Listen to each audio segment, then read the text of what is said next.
സർദാർ വല്ലഭായ് പട്ടേലിന്റെ ജന്മദിനാഘോഷത്തിലാണ് മോദിയും ബി.ജെ.പി. നേതാക്കളും.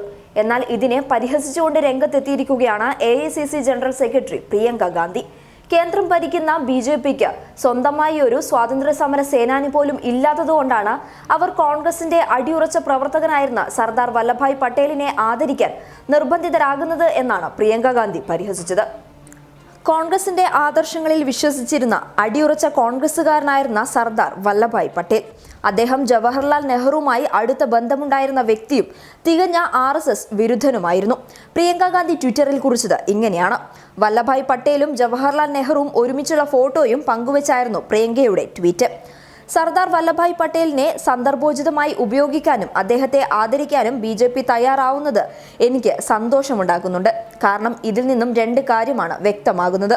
ഒന്ന്, അവർക്ക് സ്വന്തമായി അവകാശപ്പെടാൻ ഒരു സ്വാതന്ത്ര്യ സമര പോരാളിയുമില്ല. രണ്ട്, സർദാർ പട്ടേലിനെ ആദരിക്കാൻ അദ്ദേഹത്തിന്റെ ശത്രുക്കൾ നിർബന്ധിതരാകുന്നു എന്നതാണ്.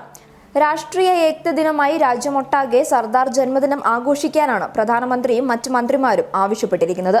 നെഹ്റുവിന്റെ നേതൃത്വത്തിലുള്ള കോൺഗ്രസും നെഹ്റു ഗാന്ധി കുടുംബവും തഴഞ്ഞ നേതാവായാണ് 2014 അധികാരത്തിലേറിയതു മുതൽ ബി.ജെ.പി. വിശേഷിപ്പിച്ചുകൊണ്ടിരിക്കുന്നത്. ഇന്ത്യയുടെ ഏകീകരണത്തിന് ഏറ്റവും വലിയ സംഭാവന നൽകിയ വ്യക്തിയാണ് സർദാർ വല്ലഭായ് പട്ടേലെന്നും അദ്ദേഹത്തിന്റെ സംഭാവനകൾ എന്നും വിലമതിക്കാനാകാത്തതാണ് എന്നും മോദി ഇന്ന് സർദാർ അനുസ്മരണ പരിപാടിയിൽ പങ്കെടുക്കവെ പറഞ്ഞിരുന്നു. നൂറ്റാണ്ടുകൾക്ക് മുൻപ് ഇന്ത്യയെ ചാണക്യൻ ഐക്യപ്പെടുത്തി.